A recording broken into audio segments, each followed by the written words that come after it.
Hola, hola, bienvenidos a la nueva edición del programa Hablando las Plenas con Silvana. Hoy empezamos esta nueva edición desde el estado de New Jersey, los Estados Unidos. Atrás mío está Nueva York. Estamos justo en el bulevar de New York West Side. Y me pareció una súper linda idea y muy buen momento para empezar esta nueva edición de este programa. La verdad es que hay tanto que conversar, tantas cosas que contarles, pero hoy quiero compartir con ustedes sobre un tema que me ha estado rondando la cabeza, una historia mía. Eh, Me he comenzado a preguntar desde hace muy poco tiempo, ¿por qué no he contado la historia de mi niñez y por cuando yo descubrí que tenía mi trastorno como déficit de atención e hiperactividad? Y creo que hoy es un buen momento de abrirnos, de hablar las plenas, de contarles cómo nació todo esto y cómo yo me sentí de niña, de adolescente y adulta. Eh, Primero les voy a contar desde atrás para adelante. Mientras yo hacía mi maestría de tratamiento de dificultades de aprendizaje, uno de mis maestros comenzó a identificar en mí algo diferente. No porque sea muy inteligente, pero sí comenzó a darse cuenta mis movimientos y mi hiperactividad dentro del aula de clases. Y comenzaron a etiquetarme, no solo él, sino muchos maestros. A ver, la estudiante con TDAH. Y yo no sabía que realmente lo estaban haciendo con conocimiento. Y, y en realidad, mi actitud siempre fue de esa manera, ¿no? Hablar todo el tiempo, estar levantando la mano, interrumpiendo a las personas, con muchos movimientos, no poder estar sentada mucho tiempo porque me estreso, eh, a los compañeros de al lado buscarles la conversa y siempre estar con muchas ideas y creatividad y todo al mismo tiempo. Y un día estábamos en una clase especial justamente hablando sobre ese trastorno que es el TDAH. Y estaba dando una prueba y el profesor me pidió que me siente aparte del grupo, con un escritorio. Me sentí como la niña chiquita que coge el escritorio y lleva a una parte y se sienta ahí y hace su tarea, su prueba, lo peor de todo, ni siquiera su tarea. Y obviamente él comenzó a pararse frente mío y veía mis movimientos de pierna, la que se llama trastorno de la pierna inquieta, que muchos de nosotros tenemos, que siempre estamos moviendo el pie de un lado a otro o de arriba a abajo. Entonces él comenzó a observar y me preguntó, ¿y tú desde cuándo te diste cuenta que tienes este trastorno? Y yo le dije, no, nunca me he dado cuenta que tengo el trastorno. Y me dijo, pero tú clínicamente te he observado durante todas las clases y cumples todas las características del trastorno, de déficit de atención y hiperactividad. Y me comenzó a hacer preguntas personales. Una de esas preguntas es, ¿y cuántos hijos tienes? Y, y esa pregunta la traigo a colación ahora porque me llamó mucho la atención que me haga esa pregunta. Nadie me ha, eh, ningún profesor me ha preguntado algo así tan personal. Le dije, tengo uno. Mm, ¿Estás segura? Entonces le digo, sí. Y me dijo, ¿cuántos abortos tienes? Entonces yo le dije, ninguno. Y comenzó a continuar con preguntas. Y al final, obviamente yo no, me cortaba la atención y yo necesito toda la concentración para hacer una cosa. Imagínense en un momento de un trabajo de clase tan importante como el que yo estaba haciendo. Y al final yo le digo, ¿por qué me hace todas estas preguntas? Me gustaría conversar del tema. Y comenzamos a conversar y me explicaba, bajo la observación clínica, cómo pudieron identificar mi trastorno. Y luego fui estudiando, me enamoré del tema y me fui especializando, eh, bajo muchos recursos que fui encontrando en mi camino sobre el trastorno de déficit de atención e hiperactividad. Y la verdad es que no era el único profesor que me identificaba con el trastorno, sino casi todos me nombraban el trastorno. Y no saben el alivio que me dio saber obtener finalmente qué es lo que pasaba conmigo. Porque desde que yo era niña no podía comprender cuáles eran las características que me llevaban a ser diferente. Yo sentía que había algo diferente en mí. Yo sentía que algo no funcionaba conmigo. Yo sabía que mis actitudes, ni mis acciones, ni mis reacciones eran normales. Y todo esto generaba preocupación, angustia, frustración, iras, desesperación a mis cuidadores, a mis profesores. Entonces, para mí era bien difícil poder identificarme en la línea o en el grupo correcto de estudiantes o de compañeros. Realmente fue un momento especial en mi vida. Yo creo que fue un momento en que dije, wow, a la edad que tengo, en ese momento era mucho más joven que ahora, pero dije a la edad que tengo, poder conocer realmente lo que a mí me estaba de alguna manera deteniendo a mi crecimiento integral, porque no era un crecimiento personal, sino integral. Conocer, darme el tiempo de seguir estudiando y profundizándome en el tema y conocer todas las características que eran una piedra de tropiezo en mi vida, que no me permitían avanzar, pero más allá de eso, no me estaban dando identidad. Esa identidad que es necesario para todo ser humano. En este proceso de estudio, de autoestudio y de autorreconocimiento, poco a poco comencé a identificarme, a reflexionar y volví al pasado de alguna manera, desde que era niña, y comencé cada etapa que yo recordaba que fue dolorosa, comencé a identificar y entender por qué fue dolorosa. ¿Qué es lo que pasó? ¿Qué es lo que sucedió? Y para contarles un poco cómo era mi perfil de niña. En la escuela no era una persona hiperactiva, todo lo contrario, era muy callada, no era activa. Mi perfil era muy bajo.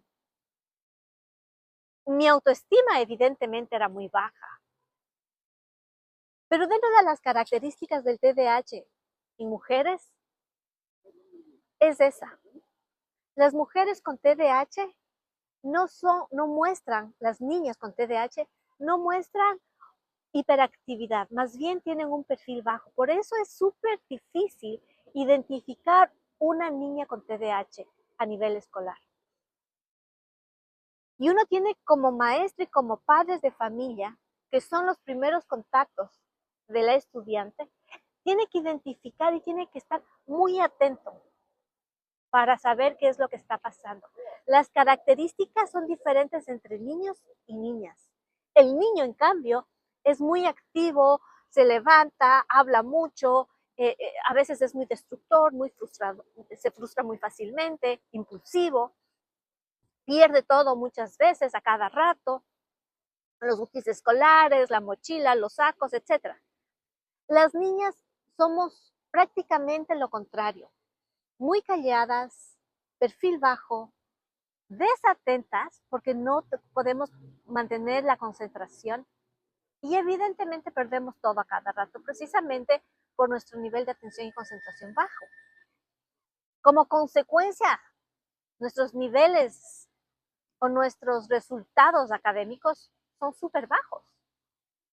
Y si yo pudiera recuperar mis libretas escolares para enseñarles, antes me daba vergüenza, ahora estoy desesperada por saber si es que mi mamá pudo guardarles en alguna de esas cajas de recuerdo que tienen las mamás en las bodegas, yo les enseñaría porque era una estudiante pésima, pésima, que adicionalmente presentaba comorbilidades. ¿Y qué son las comorbilidades? Las comorbilidades son trastornos adicionales. Y esas comorbilidades también las entendí en mi adultez. Entendí que dentro de mi proceso escolar yo tenía discalculia y dislexia, lo cual no me permitía comprender bien matemáticas, ni estudiar, ni entender. Entonces mi proceso académico era terrible, era una cosa espantosa. Y en esa época, lastimosamente, todavía existía el maltrato dentro de los centros educativos, casi digo equivocativos, pero también. Entonces, eh, también sufrí ese maltrato en algún momento de mi vida. Y no entendía por qué yo no era una buena estudiante y me costaba entender. Todo esto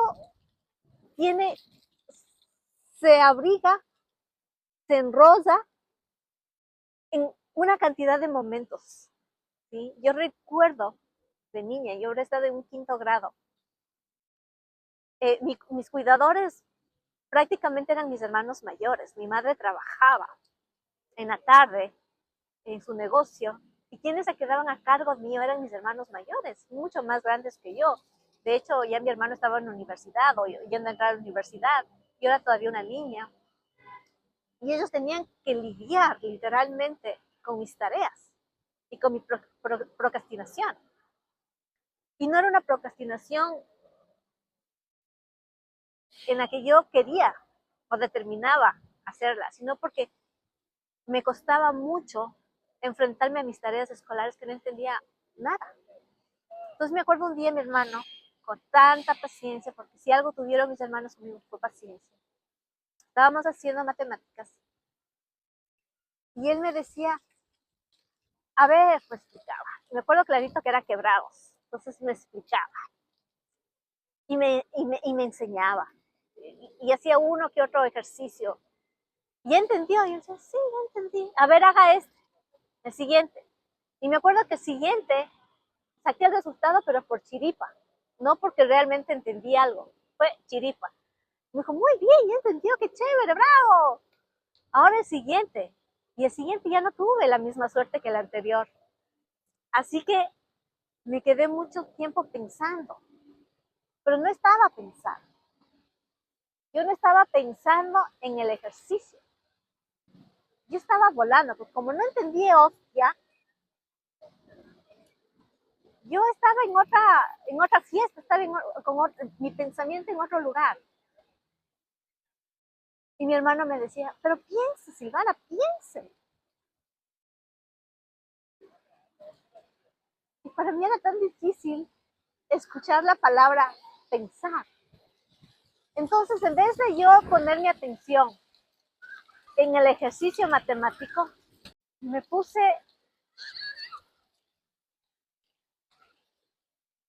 con la incógnita de decirme, ¿qué es pensar? ¿Qué significa pensar? No entiendo ni el ejercicio, ni tampoco lo que me está diciendo mi hermano.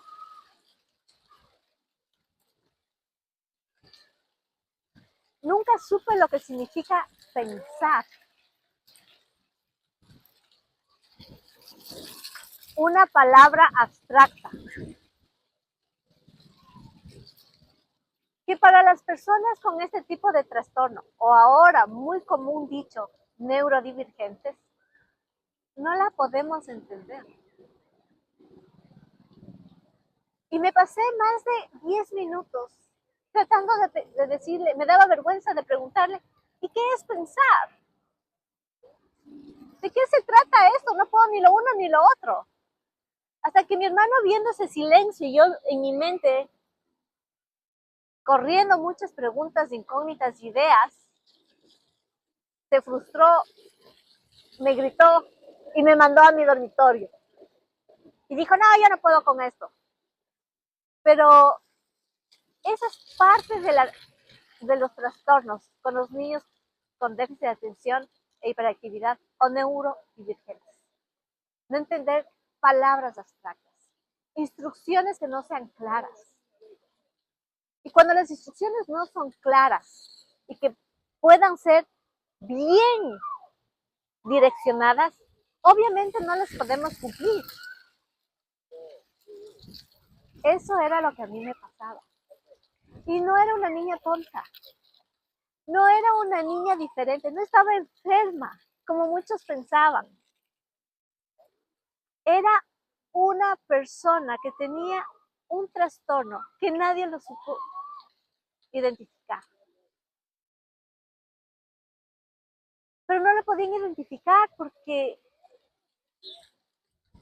yo no era una persona revoltosa, todo lo contrario. Fui y empecé a ser revoltosa mientras crecía. Y fui bien revoltosa y traviesa y creativa para las travesuras con mis amistades. Pero mientras fui niña, no. Pero todo esto llegó a mí cuando una persona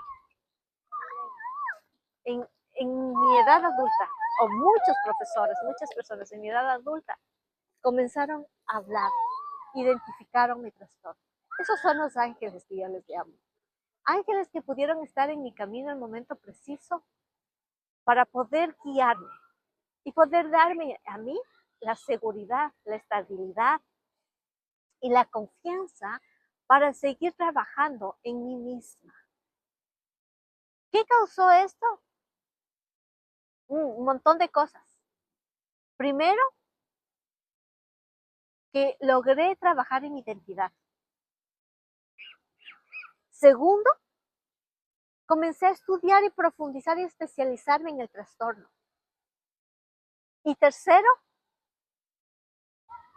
controlar y trabajar en mí misma sobre esas características que me impiden crecer o que el trastorno te impiden seguir adelante. No ha sido fácil. Estoy aún en construcción. Aún estoy trabajando. Cuando siento que me estoy despistando, comienzo a parar y hacer ejercicios. Cuando siento que estoy hablando muy rápido y la gente no me entiende. Cuando sé que voy a ser impulsiva, agredir a otros. Cuando siento que empiezo algo y no termino, me propongo de alguna manera terminar las acciones para alcanzar mis objetivos. Y este momento de mi vida me siento mucho más cómoda, no con una etiqueta, sino con saber qué soy, quién soy y cómo yo debo mejorar. El TDAH no es nuevo. Ha estado flotando en la existencia humana durante muchos años. Lo que es nuevo es la identificación o el nombre que se le ha dado a este trastorno neurobiológico. Cada vez y al pasar los años van cambiando muchos nombres. Ahora sabemos que somos neurodivergentes y esa palabra me gusta, pero también tenemos características espectaculares que en vez de ocultarlas las tenemos que seguir trabajando. Y también tenemos características horribles que también las tenemos que seguir trabajando. Voy a seguir hablando sobre mi historia, sobre el TDAH, sobre mi pasión de vida, que es este estudio, todo lo que he ido aprendiendo bajo mi experiencia como mujer TDAH, lo que yo he podido ver en la experiencia de hombres TDAH, lo que he podido trabajar en mi consulta con niños y adolescentes TDAH y cómo hemos logrado una mejoría. Por ahora me despido y nos vemos en el siguiente programa. Hablemos las plenas con Silvana Naranjo. Un abrazo a todos.